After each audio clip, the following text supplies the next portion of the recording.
gentlemen, may I bid you all welcome here and say one word before I start speaking. I am starting speaking, and that is the translation. Button number 2 is French and number 3 is English. You may wonder why I have asked you to come here. I have in mind a completely frank and open exchange of views, and this is ensured to you, and it is essential for our success.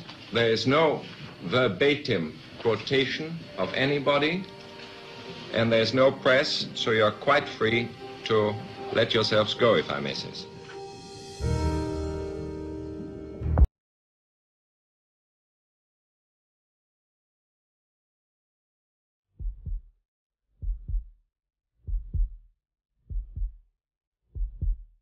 My name is Daniel Aschelin. I'm an investigative journalist. I spent 12 years, beginning in the mid-1990s until about the year 2002, 2003 in military counterintelligence. Then I got burnt out, normal. It's what basically happens to all of us. We all burnt out.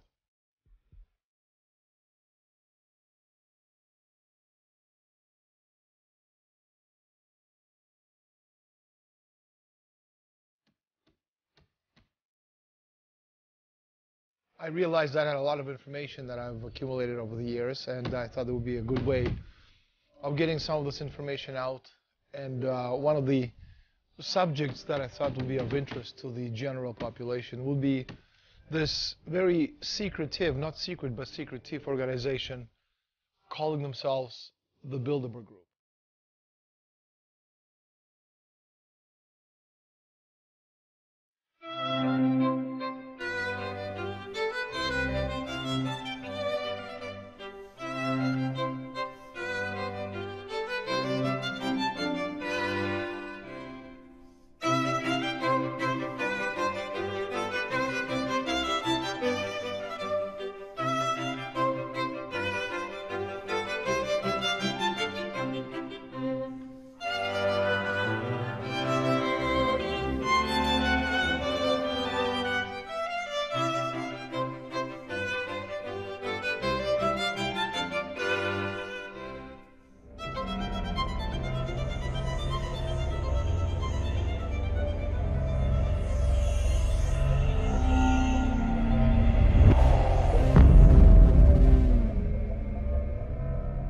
Even before I joined the service in 1992, I'm in Toronto in a Spanish restaurant called Segovia with a friend of mine who was in the service in the KGB.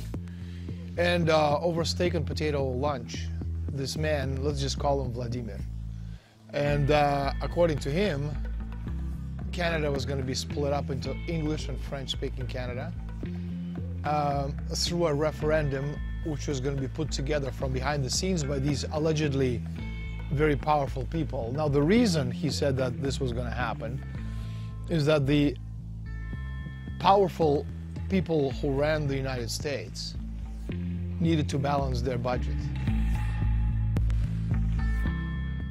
1995 comes around, that's 3 years into the future, and suddenly all these characters, all these people, all these politicians that I've never heard of begin to appear front and center in front of television, screens. And all the things that this man told me about 3 years earlier, in 1995, were front and center. And then I suddenly realized that if the presidents and the prime ministers were powerless about the body politic itself, about moving the events forward into a certain direction, if they were just bit actors playing their part, then my question is, who the hell runs the world? Imagine a private club where presidents, prime ministers, international bankers and generals rub shoulders, and where the people running the wars, the markets and governments say what they never say in public.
back to about, the period just after the Fourth Crusade, 1200, 1204.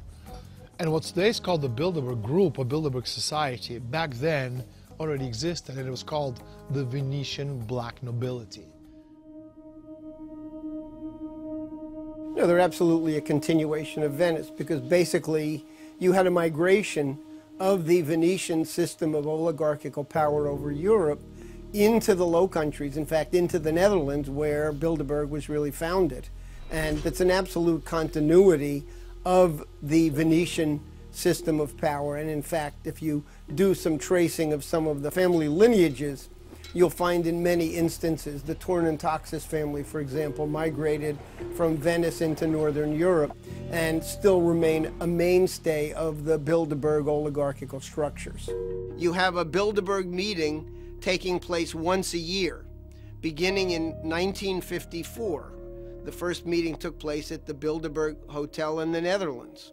And the host of that conference was Prince Bernhard, the Dutch royal consort, who was a card-carrying member of the Nazi apparatus during the Second World War period. The people who actually come to Bilderberg meetings, they're the people who can move forward the agenda of these societies. So you have President of the International Monetary Fund, President of the World Bank, President of the European Central Bank, of the Federal Reserve Board. You have key presidents and prime ministers and all these individuals on the political level, also on the empresarial level, and also in the media. And they all work together with people in the military. They all work together with representatives of the banking cartels. And again, if you're a corporation, you don't need to control every person in the company. You just need to control one person who controls the policy of the entire corporation. You can say the same thing about countries. You don't need to control the entire country. You just need to control enough key decision makers, be it president, be it prime minister, be it key senators and congressmen, people in the Federal Reserve, people in the European Central Bank, and people in the European Commission. You control them, and through them you control the rest. Every year Bilderberg has a gathering. They'll bring together 100 to 200 people, many of whom make up the core of the transatlantic financial and political oligarchy. And they'll bring together a core group of powerful individuals, government people, the media, finance, and prospective young recruits, people in the political realm who are up and coming and who are going to be seduced and controlled by these oligarchical interests. And very often these meetings serve as a kind of a testing ground for whether or not certain people will be advanced in their political careers, including a number of individuals who've been elected President of the United States, have been put through this kind of Bilderberg finishing school process. The Bilderberg Conference comprises about 130 of the world's, or Western world's, top decision makers from the banks, the multinational companies, the EU Commission. I'm coming to the politicians, also from WTO, IMF, World Bank, and of course, leading politicians from the US, Canada, Eurozone, and the UK. And I think, though they were clearly discussing some of the biggest issues confronting the Western economies at this time, why have we had no statement, either from the Prime Minister, or from the Chancellor, or indeed from the Minister without portfolio, all of whom attended in an official capacity? Why did they offer no statement, even though such decisions may well have a significant effect on UK government policy or the livelihood of future UK citizens?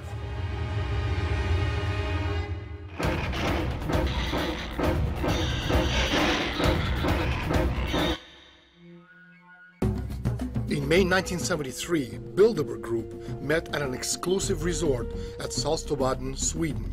The key point on the Bilderberg meeting agenda was the oil shock of 1973, the 400% targeted increase in the price of OPEC oil in the near future.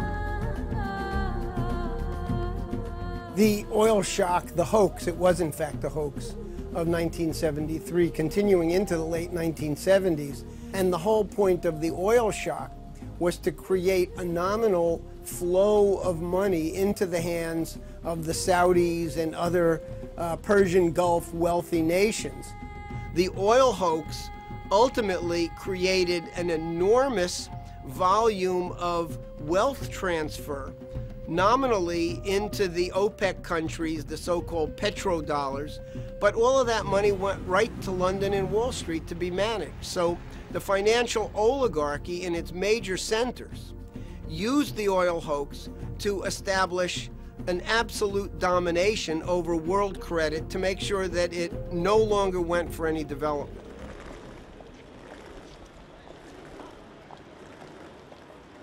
You have the charisma of a damp rag and the appearance of a low-grade bank clerk. And the question that I want to ask, that we're all going to ask is, who are you? I'd never heard of you. Nobody in Europe had ever heard of you. I would like to ask you, President, who voted for you? And what mechanism? Oh, I know democracy is not popular with you lot. And what mechanism do the peoples of Europe have to remove you? Is this European democracy? Well, I've tried very hard not to believe in conspiracy theories, but I've been here now for over 15 years, and I can see there is a move towards supranationalism. Just look at the IMF.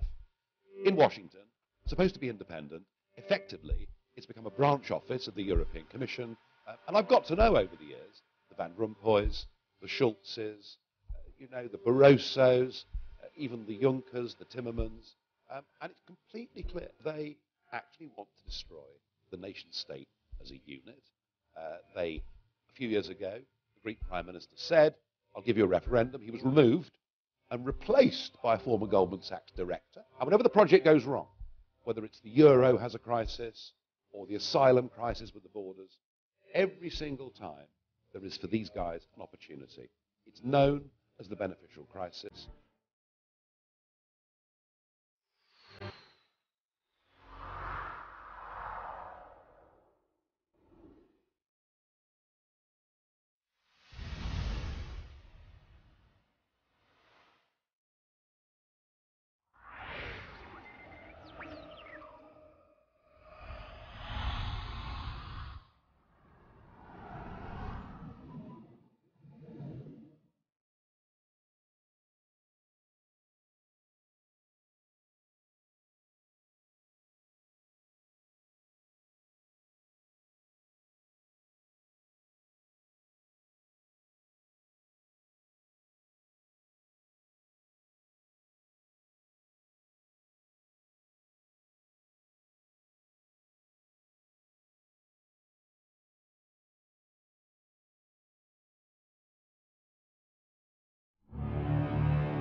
The very word secrecy is repugnant in a free and open society, and we are, as a people, inherently and historically opposed to secret societies, to secret oaths, and to secret proceedings. We decided long ago that the dangers of excessive and unwarranted concealment of pertinent facts far outweighed the dangers which are cited to justify it, the facts they deserve to know. For we are opposed around the world by a monolithic and ruthless conspiracy that relies primarily on covert means for expanding its sphere of influence, on infiltration instead of invasion, on subversion instead of elections, on intimidation instead of free choice, on guerrillas by night instead of armies by day. It is a system which has conscripted vast human and material resources into the building of a tightly knit, highly efficient machine that combines military, diplomatic, intelligence, economic, scientific, and political operations. Its preparations are concealed, not published. Its mistakes are buried, not headlined. Its dissenters are silenced, not praised. No expenditure is questioned, no rumor is printed, no secret is revealed. As in a television soap opera, they're actually secret spin-off organizations similar to the Bilderberg Group who play a vital role in the New World Order scheme to use wealth concentrated in the hands of a few to exert world control.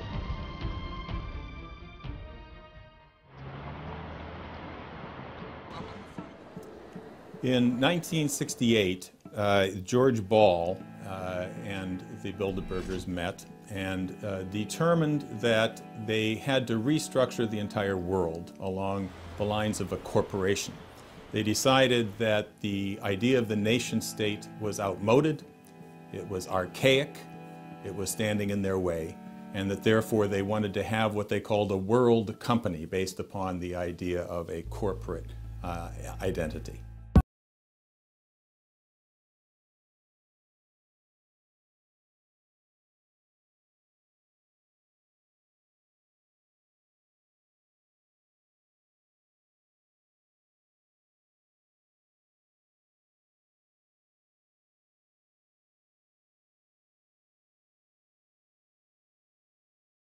Well, what this is actually is part of what's called globalization. You had in the 60s and then continuing in an expanding form in the 70s and 80s a rash of mergers which corporations merged, agricultural corporations merged, the financial institutions merged, and you had a general takeover of the world economy by these huge mega firms. The corporate banking mergers tended to control the corporate industrial mergers and the agricultural mergers. So you had basically a world run by this financial, these massive financial institutions. The concept is one world company limited. Corporations that have a hell of a lot more power than any government on the planet. And you're seeing it right now that governments don't govern, presidents don't do anything other than do what people who put them in power tell them to do. And so the idea is that all of these corporations, the Goldman Sachs of this world, the JP Morgans, etc., they are the key people in all key institutions around the world. And it's through them that the power base is exercised. So again, it's not one world government, it's one world company, limited corporations with a lot more power than any government on the planet. In fact, this was discussed at the Bilderberg Conference in 1968, where George Ball, Undersecretary for Economic Affairs with JFK and Johnson, he said, and I quote, loosely quote, how can we create corporations that can actually give orders to governments? And this is what you have today. Mentre qui ci vengono presentate delle soluzioni, una decina di giorni fa, nel chiuso e nel segreto delle riunioni del club Bilderberg, molti esponenti dell'alta burocrazia e delle leadership politiche europee si sono riuniti probabilmente per dare le direttive alle direttive che poi verranno presentate al Parlamento europeo, che non potrà fare altro che esaminarle. Anche ho sentito questa mattina il Presidente Barroso l'invito a portare aiuto agli amici greci. Non vorrei che l'aiuto fosse soprattutto al suo amico armatore Spiro Latsis. C'è un evidente conflitto di interessi per il signor Barroso e dovrebbe darne spiegazione.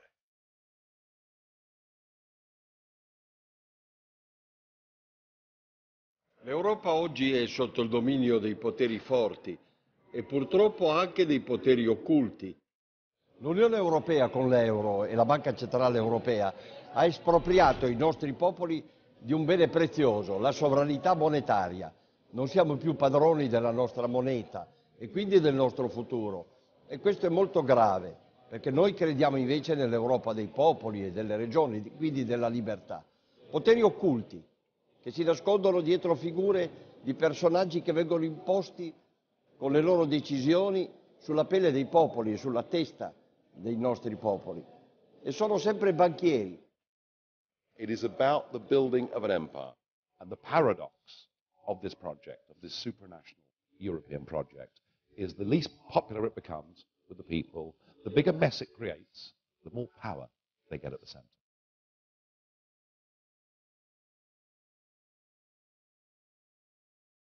Well, with the Lisbon Treaty, European nations have lost almost their entire sovereignty. And we are now back to a pre-nation state condition, meaning feudalism.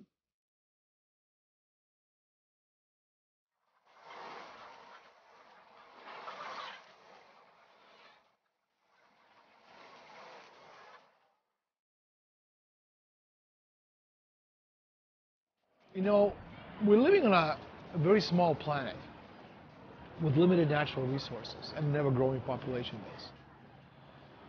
If you extrapolate that into the near future, in one generation we're going to go to about 10 billion people, then we're going to go to 14, 18, 21.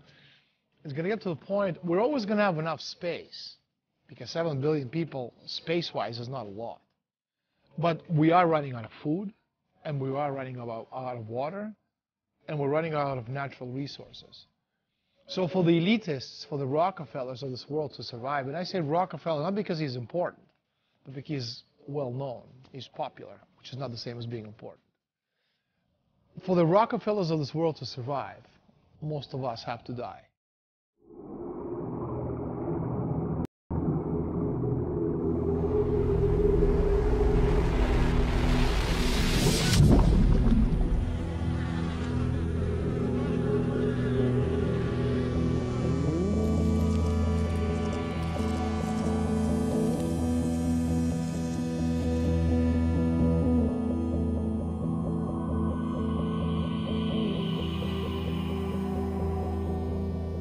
Was an absolutely willful act on the part of precisely this Bilderberg apparatus.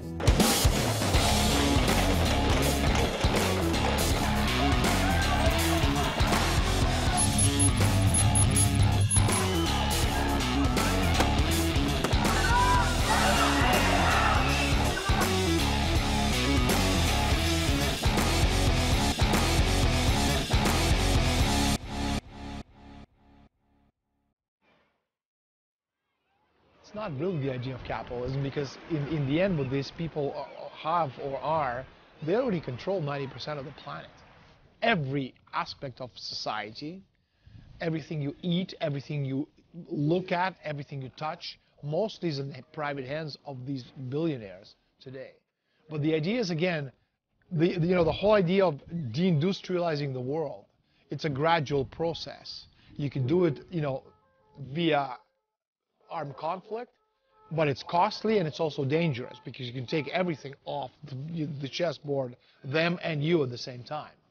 But the point is, if you can do it gradually, start dismantling, the different service industries, the different sectors of society, before long you have a Detroit, and before long you have a Greece, before long you have Spain, which is 70% population or unemployment for kids under 30.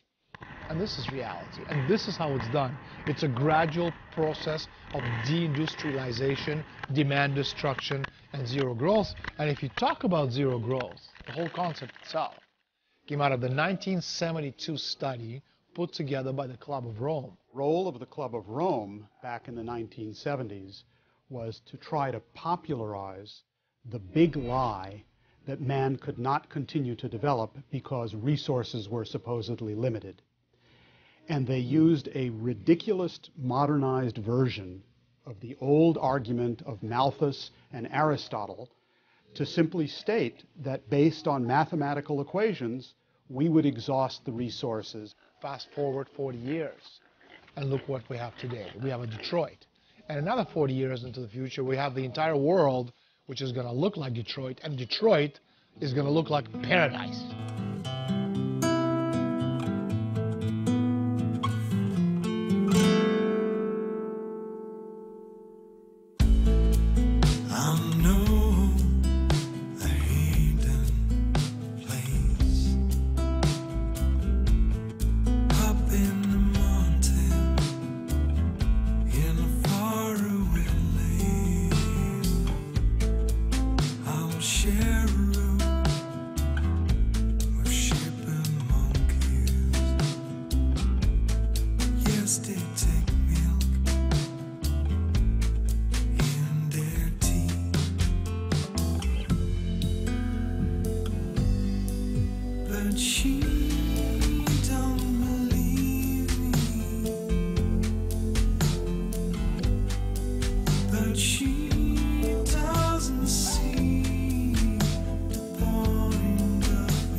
Well, yes, there was another reason, and that is that the bailout was a scam, a fraud. It was under the guise of saving banking institutions, which they saved temporarily.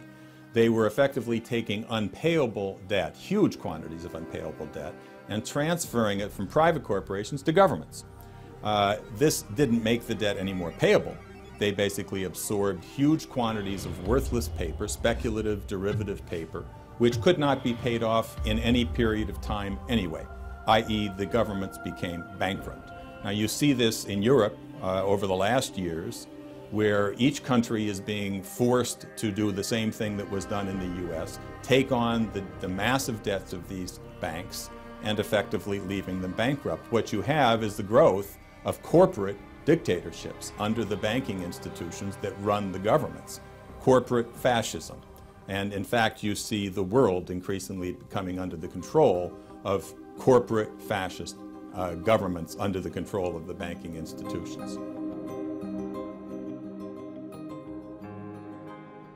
You know, if you kind of go back in history, 6,000 years or so, and you look at who controlled society 6,000 years ago in ancient Egypt, this weren't the pharaohs.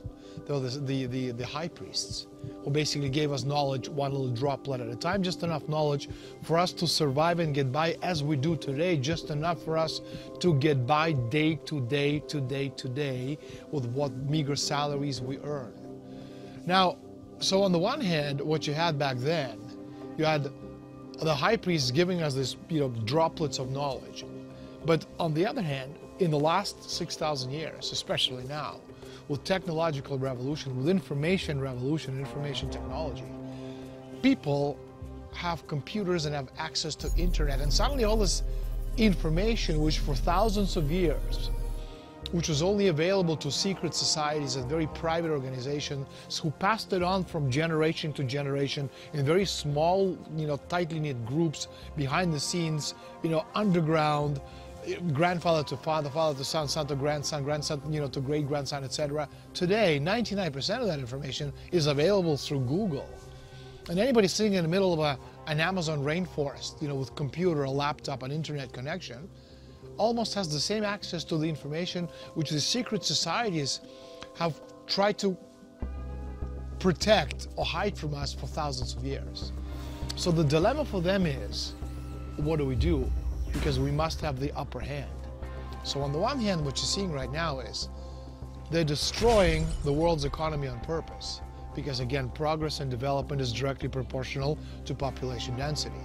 So if you have technology, you have more. If you don't have technology, if you can destroy technology on purpose, if you can go to zero growth, deindustrialization, demand destruction, is going to get a point in the development of society where you're not going to have enough technology to support this rapid population growth, and the base of population is going to collapse.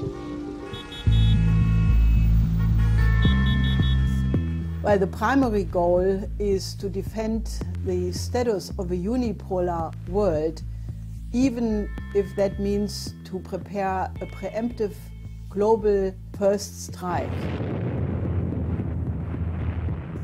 The oligarchy want to defend their privilege to be a superior species, and they want to keep the rest of the population deliberately backward and stupid, and that is why they promote such banal entertainment, which is only aimed that people stop to think.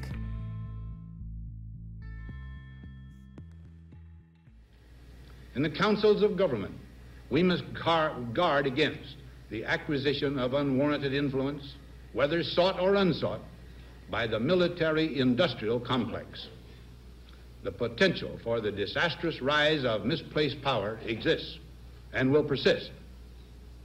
We must never let the weight of this combination endanger our liberties or democratic processes. We should take nothing for granted. Only an alert and knowledgeable citizenry can compel the proper meshing of the huge industrial and military machinery of defense with our peaceful methods and goals, so that security and liberty may prosper together. Look at Google, Apple, Microsoft, IBM. These Bilderberg-affiliated megacorporations form an integral part of the United States security apparatus. Behind these technologies, enormous streams of capital are being expended and, more importantly, invested behind the scenes. Now we're at a point where that entire system is at a breaking point where it's hopelessly bankrupt, the debt is impossible to pay, the derivatives, which are purely speculative, unregulated gambling bets on top of the debt bubble itself, is estimated at $1.5 quadrillion, which is a multiplier of even the most optimistic idea of global GDP that's completely off the charts. So this entire system is doomed, and we're quite frankly at a point now where it would be no surprise if on any given day you woke up and found out that the entire transatlantic financial system had just evaporated.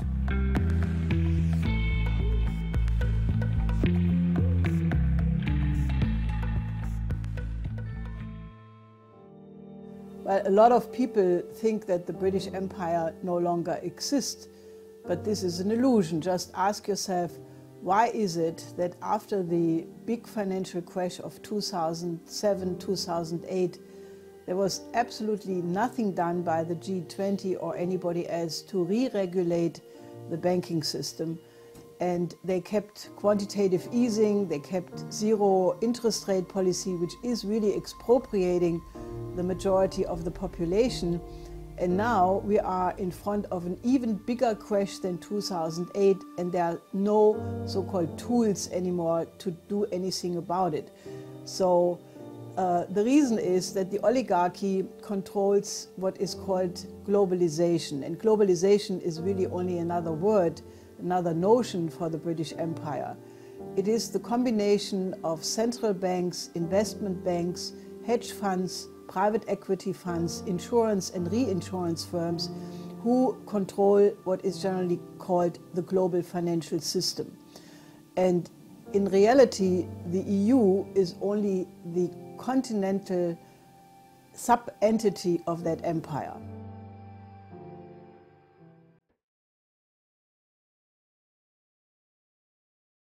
Well, the British Empire knows that in the long run it cannot survive in a world which is based on science and technology and development. And therefore their policy is to stop that kind of technology and development. That's why they target nation states. That's why, for instance, that they are adamant against the BRICS and the emergence of the BRICS, which is nations which have the strength and the power and the commitment and the mission to building nations through science and technology. That has to be stopped in their view. Therefore, their target is the idea of the nation state itself. Destroy nation states in order to preserve and maintain the power of the empire. There is absolutely a plan to depopulate the world, and you simply have to listen to or read the writings of people like Prince Philip of Great Britain, who has stated explicitly that we should reduce the population of the world from 7 billion people down to 1 billion. He has stated very charmingly that he would like to be reincarnated as a virus to try to reduce the world's population.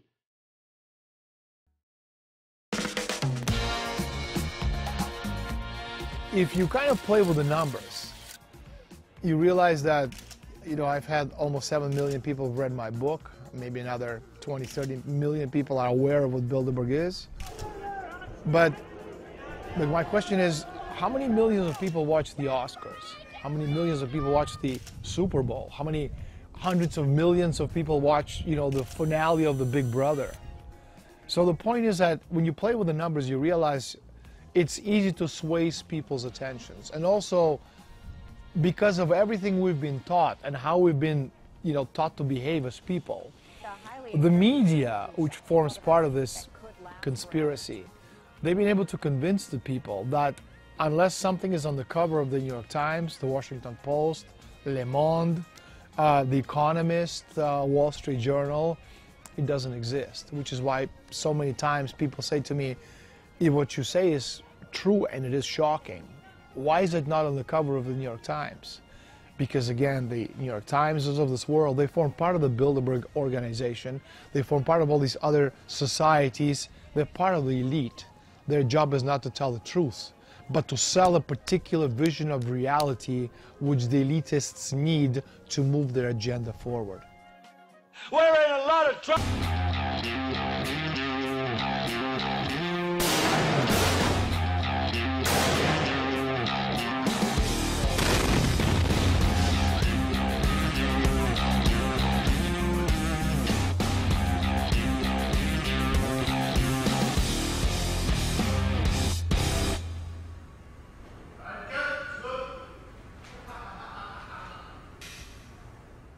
No, no existe esa libertad. Además sería inocentemente estúpido creer que un periodista es libre de escribir lo que él sabe que es verdad.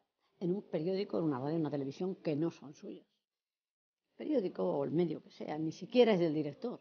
El periódico es de un grupo de empresarios. Y esos empresarios, a su vez, dependen de un entramado político, de un entramado económico, para tener papel, para tener publicidad, para evitar problemas de censura, para tener libertad. No existe esa libertad. Media is often altered to convince the public that something is happening that is not happening. There was a movie once made called Wag the Dog about a president who was involved in a scandal much like Bill Clinton with Monica Lewinsky. And the way they get out of the scandal, the White House concocts a war against Albania. During George W. Bush administration, there was a quote from Karl Rove, who was Bush's major political advisor. Rove said that the White House can create its own reality, and if they don't like the reality they have created, in 30 minutes they can change it because the White House has total influence over the way the media reports the news.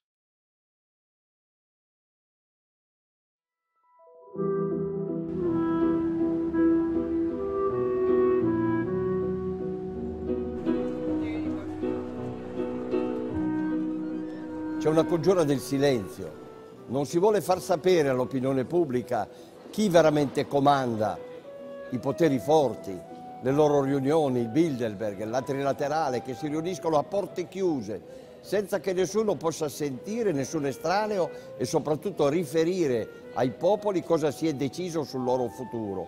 Beh, noi combattiamo questa dittatura dei poteri occulti e riteniamo che il potere debba essere restituito ai nostri popoli. Questa è democrazia e perciò quando qualcuno di noi riesce a far comunicare all'opinione pubblica queste verità si cerca di screditarlo, di chiamarlo cospirazionista. Mr. Speaker, this is the first occasion for me, as I've never previously answered a question in the House of Commons on behalf of a private organisation for which the government has no responsibility. The Bilderberg organisation exists for the purpose of holding meetings once a year in various countries. It exists for no other purpose. This year the meeting was held at a large hotel near Watford in Hertfordshire.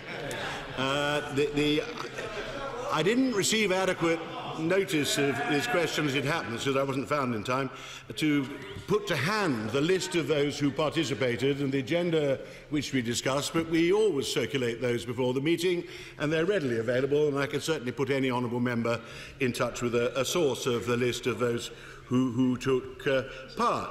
Each year we invite something over 100 people. It was about 140 this year, drawn from both sides of the Atlantic, from Europe, including Turkey, and from the United States and Canada. The people who attend are drawn from the worlds of government, politics, academia, defence, journalism. We all attend. The people who attend change slightly each year. There's a core of those who regularly attend. Different people come. Well, I'm trying to guess at what on earth people are asking a parliamentary question about this for and what they're interested in.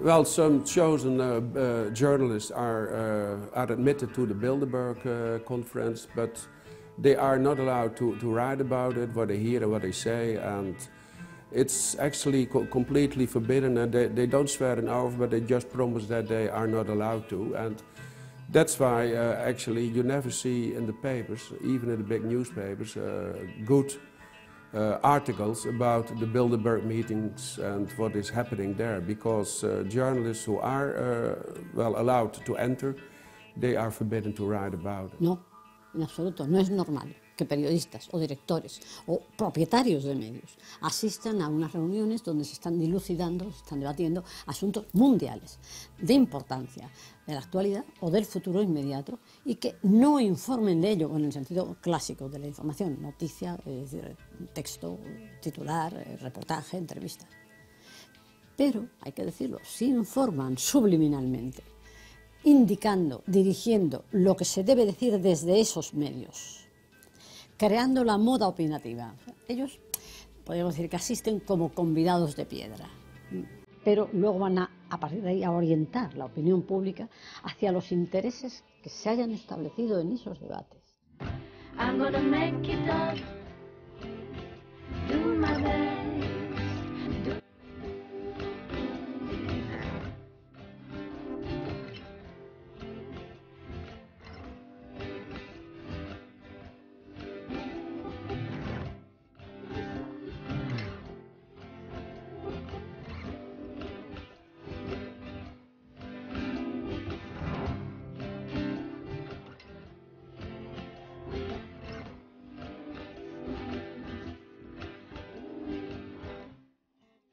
Security was tight today at the Grove Hotel in this leafy area north of London. 140 members of the global elite arrived here for a top-secret, hush-hush, off-the-record conference in the English countryside. How's this for a guest list? The head of the International Monetary Fund, former Treasury Secretary Tim Geithner, the heads of Amazon.com, Google, and BP Oil, former General and CIA Director David Petraeus, and what's a top-secret cabal of puppet masters without Henry Kissinger? All of them came here today for the Bilderberg Conference. That's Bilderberg, not Build-A-Bear. Participants are tight-lipped about discussions, other than to say topics will range from the economy to jobs to U.S. foreign policy, what the organizers call megatrends and the major issues facing the world. Reporters and outsiders are not allowed in, and everything is off the record. Organizers say that so participants can take time to listen, reflect, and gather insight.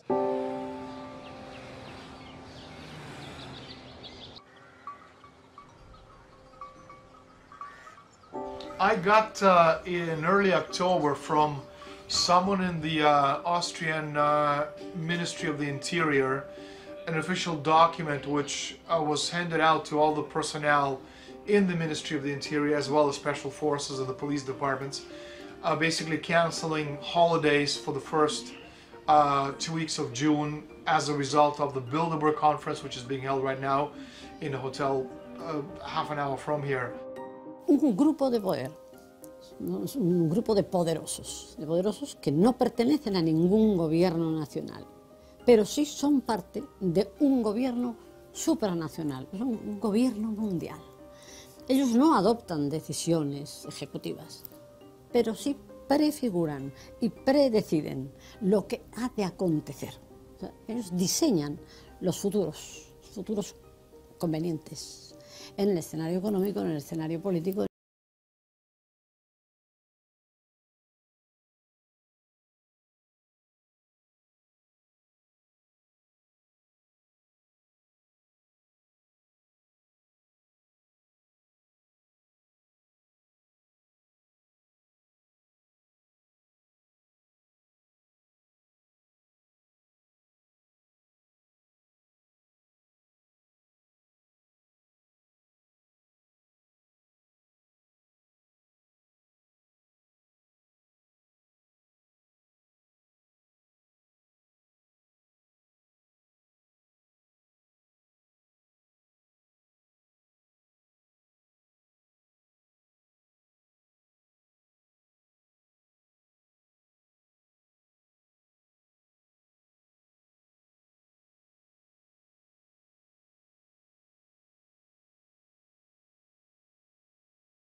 It's absolutely impossible to get anywhere near the hotel, and I hope somebody does, but I don't think so.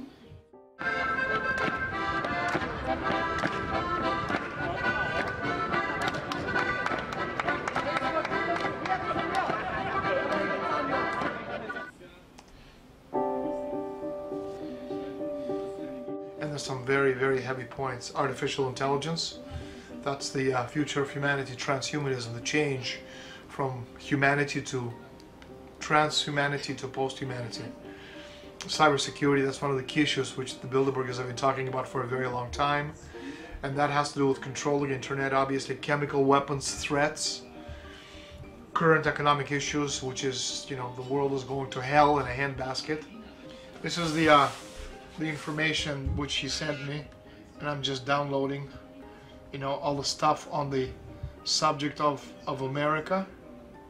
And in the first 2 pages of this extract, 7-page extract, I'm seeing this, like the 5th time, I'm seeing perpetual war, okay, multi-generational threat.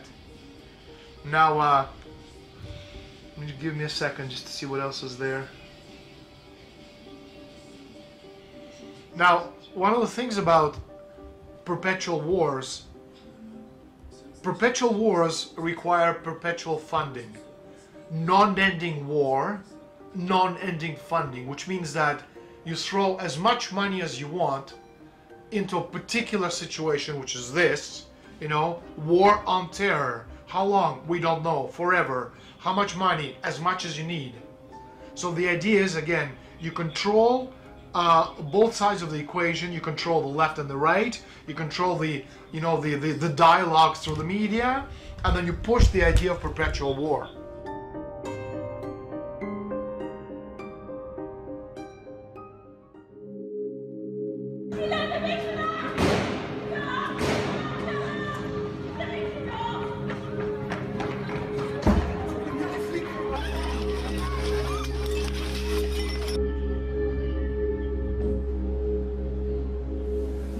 L'état d'urgence sera décrété, ce qui veut dire que certains lieux seront fermés, la circulation pourra être interdite et il y aura également des perquisitions qui pourront être décidées dans toute l'Île-de-France.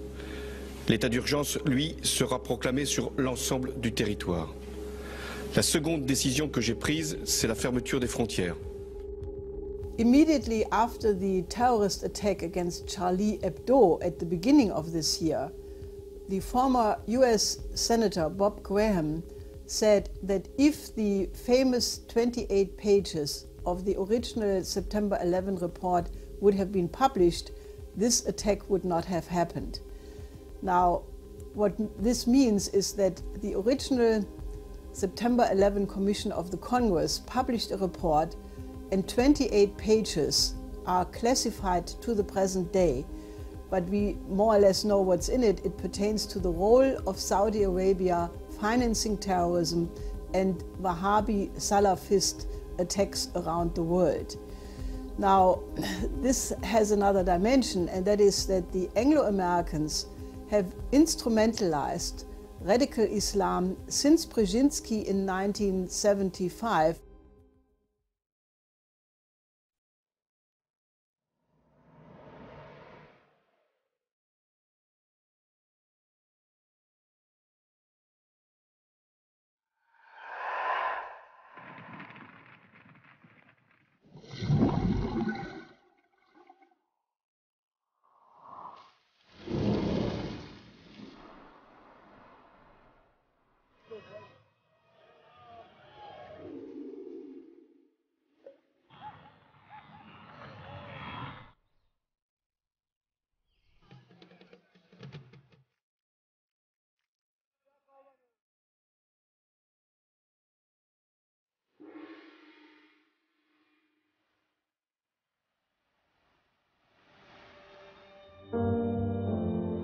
Humanity has almost destroyed itself a number of times. Immediately before the Golden Renaissance, there was the New Dark Age.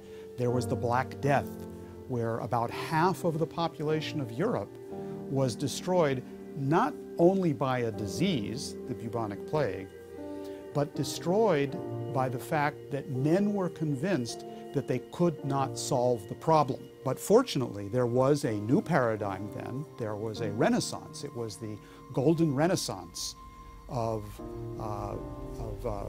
Leonardo da Vinci in Italy, of Miguel de Cervantes in Spain, of Shakespeare in London, which developed the concept of man, a new paradigm in which we organized our business as human beings based on the concept of man's morality, creativity, and free will.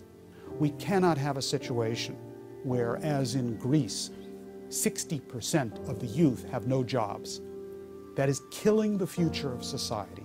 Or Spain, where it is almost at 60%. That is killing the future if youth don't have a mission and a purpose to fulfill. Almost halfway through the second decade of the 21st century, I ask myself something over and over again, making an attempt to understand what is happening to us. Where are we going as nations, as a world? What will happen to us if the Bilderberg Group and their cohorts finally win? What is the destiny of the human race? What does it mean to be immortal? That's a very interesting question, because there are two ways of talking about immortality. We all die. No one so far has discovered a method by which we can live eternally as in our biological form. So therefore, the meaning of the human mind and the human body may not be quite the same thing. For example, people like Einstein, for example, who over a century ago defined matter-antimatter progress, which we're now going into today. So some people are immortal because of the consequences of their having existed. And the best we can do as human beings, which no other animal can do, is we can continue to be immortal in our participation in the development of humanity and the development of our solar system. So immortality means one thing. It means either the consequences of your having lived, the benefits for mankind of your having lived, one way or the other, as a poet or as a scientist or whatever. You've contributed something to the wealth of humanity, and you are, in that sense, immortal. Or you can be a poor slug who doesn't think, who has no consequence, no reason to exist, who just lives and dies. And that's the choice. I have had certain attempts on the part of the Bilderberg Group back about 10 years back, where I was actually offered money to cease and desist, go away. And I describe it in one of my books. And as I sat there watching this man write a check, I said to myself and I said to him, help me out, please. How many zeros is one's freedom worth? He stopped, paused, looked at me, gave me the check, which I have, the check as a memento, and he said, Mr. Esterlin, you have a nice day. So the point is that even when they do kill me once, I think I've done my bit on this planet Earth, and I've reached a certain level of immortality, and I've done my part to pass off the baton to the future generations, and it's their job, to pick it up and go with it, because again, humanity is one, and we have to do everything in our power to make sure that we, as society, achieve this immortality. And for me, immortality is assuring the survival of the species, all of the species. And for us to happen, for this to happen, we've got to make sure that higher ideals, on the general level of things, take precedence over money, and even one's personal safety. Yes, we can win this war, but the first step necessary for actually winning is to know what the war is. The war is not against merely financial interests or military powers or even groups as powerful as the Bilderberg Group. It is a war against what has been called powers and principalities. It's a war against a concept of man which is evil. It's the concept of man that we are nothing other than animals. It is an idea which says that human beings do not have the capability of a creative spark, that we do not in fact have free will, that we therefore cannot act morally or immorally. We just simply do whatever our desires say. And it is that concept of man which finds expressions today in things like the Bilderberg Group and in the global financial system, which is based on speculation, usury, and the destruction of populations. We are at the crossroads, and the roads we take now will determine whether we will live in the 21st century as nation-state republics or subjugated, culled, and dehumanized crop of slaves. We are fighting a combined effort of some of the most brilliant people in history who scheme against us for the purposes of possessing us. But the human will is immortal. Tyrants have killed millions, and yet people fought and eventually won their freedom. Freedom stirs the human heart, and fear stills it. Amidst the deafening cacophony of patriotic silence, insurgent voices command attention. Immortality has its moral basis in truth and incorruptibility. It deserves to be given all the support that it can get. It deserves to be fought and died for.